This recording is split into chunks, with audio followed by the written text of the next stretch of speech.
recap of everything I picked up this weekend. The Atlanta Culture Collision Trade Show. This weekend I was looking heavy for baseball and F1. Picked up some other stuff when I could get it at the right price, but this is what I picked up. I'll explain each one by one. Got this at a cash deal, really good price I thought. I think Wander right now, like, he's just so liquid in the way that everyone's looking for him. Vargas, I've just heard really good things about him. Catcher for the Dodgers, $4.99. Got a really good cash price on this. This one as well, Casey Mize out of 99. Yep. PSA 10, low population, out of $2.99. Got this at trade night for, what did I give up? Those Ozzy Albies, Bowman Chrome 9.5s. I picked this up earlier in the day. I feel like I stole this card, man. Vlad out of 75. 10 auto, 9 grade. The out of 25 did 3,000 BGS 9.5, so I don't know where that puts that at. The out of 399, got this yesterday. This was all the F1 that I ended up graded wise coming home with. I had a lot more today, but ended up moving. Bought this straight out cash. Top Stadium Club, Juan Soto, out of 15, pop 1. Thought it was just a beautiful card. On card auto, just really clean. Picked this up today, 30 bucks. Thought it was a pretty good deal. Just a prospect I thought I'd just get into a little bit of. Gabriel Arias, BGS 9 at a decent price that I got at. And then also these I got at trade night. Yep, everything here is from trade night. Sorry for the cars in the background. Dominguez 9.5. I'll move quick. Probably a stash here. A Mitch out of 199, 9.5 or a 9. Franco, another one out of 199 from Sterling. Yep. Johan Rojas. I heard this guy's just super fast. 9.5. Thought I got a good price. And then a Walker Buehler, one of the best pitchers in baseball. Got this in trade or I bought this for cash earlier. And then last one. I think this guy's a really slept on player. Luis Arias goes for I want to say every year it's over 300. He's just got to show the power this year, but I think he could be a really good player. Great time this weekend, really enjoyed it. Definitely coming back if they have another show. Tons of baseball, tons of variety, tons of cool people, lots of networking, honestly, and appreciate everybody that I met this weekend. Love talking to everyone, and I hope you guys enjoyed this video. See you guys in the next one. So it's currently Wednesday right now. I just wanted a couple days to think about this as we landed on Sunday, and then I wasn't really up to make the video on Sunday, and then Monday and Tuesday I was just like, you know what, let me think about this, get some good ideas on how I felt about the show. Lots of positives, a couple negatives that I will just suggest maybe Prism Guide implements into the show. So let's get into those. So number one was the show activity on Saturday and Friday was actually really good. Tons of people walking around, a lot more on Saturday than Friday, but seemed like there was a lot of traction. I'm not exactly sure because I wasn't there on Sunday, but what I saw videos wise seemed to be decent traction as well. So good traction. That's the good positive. Also, some really nice vendors. There was only a couple guys that I could realize that this was their first time setting up at a show. So there wasn't many of those. It was seasoned veterans of guys that know what moves at shows, what doesn't move at shows. So that was a really good thing to see. Another thing that I really liked was the amount of diverse in the way that there were so many different things that were there. Cards, shoes. I saw a lady selling shoes that were actually candles. They were pretty cool. There was different companies there for different reasons, different grading companies. CSG was there. Just a bunch of variety. So it wasn't just cards, but I like that in the way that, like, it wasn't just card after card after card. If you wanted to maybe trade a card, most guys that had different stuff were taking trade. They would take your card and then take shoes, or you could take shoes in return. So I like the amount of diversity in the way that it wasn't just cards, because most shows are just cards. Also, I really like the location of the event.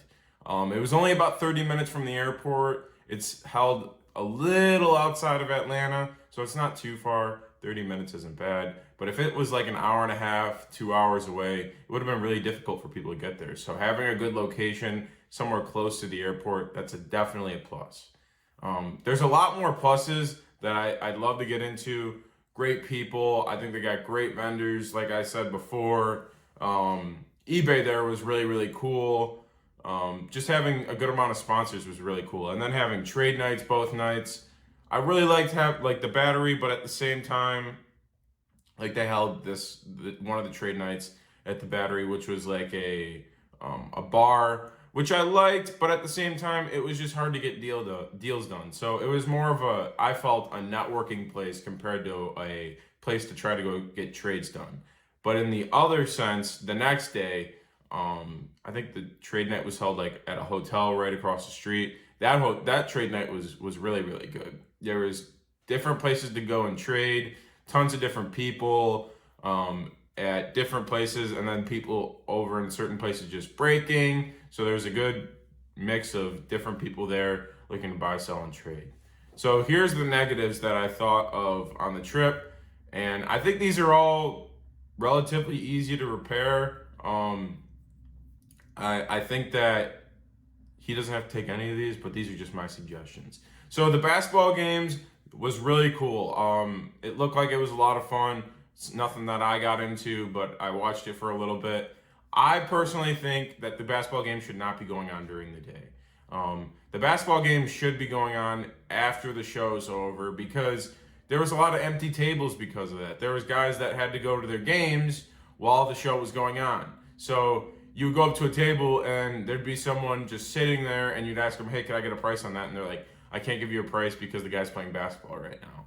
So that was kind of annoying. And the fact that the basketball games they got loud. And when you can barely talk to a dealer like face to face, and it's so loud in there that you can't even hear them, it's just not a good mix.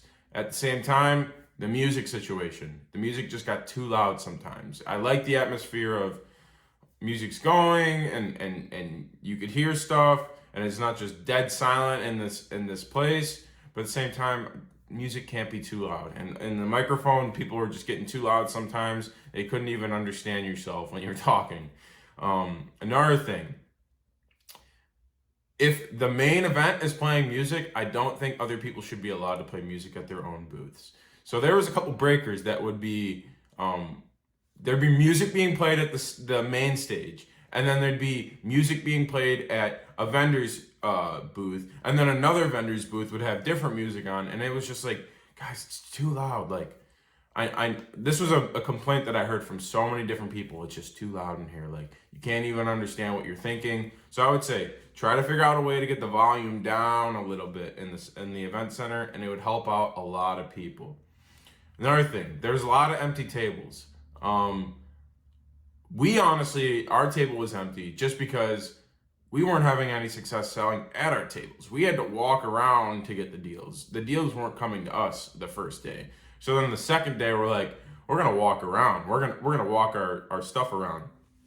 And there was also some open tables that before the event even started, people just didn't show up, or they just didn't buy those tables. So I would just try to figure out a way to have all tables secured for next show. I understand this was only the second time the show going on, so it's kind of hard to find dealers, consistent dealers that will come out. But I think because of this one, we're going to be able to get a lot more dealers down there and a lot more people that are just more intrigued to get down there. So then we're going to have better dealers down there. My last and final thing that was kind of negative about the show, and this is a negative to almost every single show, people need to wear deodorant, man. This is so key. Bring deodorant, wear deodorant, because a lot of y'all smell. You smell so bad. I know this sounds so bad, but it's like common sense. Wear deodorant, and then when you get there, maybe halfway through the day, if you're sweating bullets, put another layer on, guys. Or get some nice deodorant that works 24 hours a day. If you can't, Just put another layer on, go to the bathroom. There's a bathroom there. Go to the bathroom, lather some on, because nobody wants to be smelling your smelly pits and your smelly breath. So be brushing your teeth as well. There's, like I said, there wasn't many negatives to the show. If you went to the show as well and you got any positives or negatives, please leave them in the comments below. Hope you guys enjoyed this video. This was just my opinion on the show. Maybe you may disagree with a lot of the things I said or agree with the things that I said. Like I said, leave those in the comments below. If you can, please leave a like, subscribe. You'll see more sports car content in the future coming here. Peace.